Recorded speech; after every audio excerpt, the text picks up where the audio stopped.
Mga kapuso, asahan na ang mas malamig na panahon ngayong weekend at yan ay dahil sa pagbugso ng hanging amihan.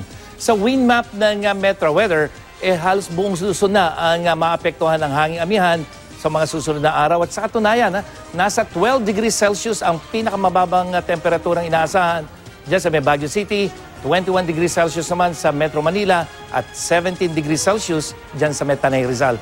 Pero maging I am ready pa rin sa pagulan, lalo na dyan sa May Visayas at Mindanao at dahil sa isang posibleng low pressure area o LPA na posibleng mabuo dyan sa may silangan ng Mindanao at mga kapuso, babantayan po yan ng I am ready team. Apektado ng ulan ang buong Visayas ngayong weekend, lalo na dyan sa may eastern section. Araw yan ng linggo na kumisan malalakas sa pag-ulan ang inaasahan. Sa Mindanao, buong weekend na maulan naman sa mga rehiyon ng Caraga, dyan sa may northern Mindanao, Zamboanga at Sulu, habang may pagulan din sa nalalabing bahagi ng Mindanao pagdating ng Sabado ng hapon. At sa Luzon, buong weekend na maulan naman dyan sa may Cagayan Valley Region, mga probinsya ng Aurora, Quezon at rehiyon ng Mimaropa.